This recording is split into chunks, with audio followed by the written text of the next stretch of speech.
जात को मिटाने की से मुराद ये है कि इंसान सेल्फलेस हो जाए, जहां उसकी जात अपनी प्रायोरिटी लिस्ट में कहीं ऐसे बॉटम में गुम हो जाए कि वो मिले ही नहीं ढूंढने से भी।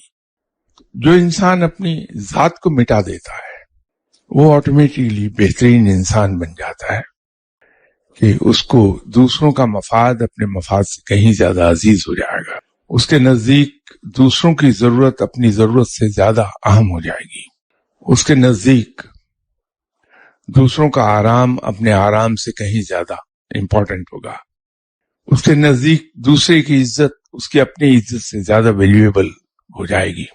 वही कर पाएगा जिसने अपनी जात को खत्म कर दिया हो।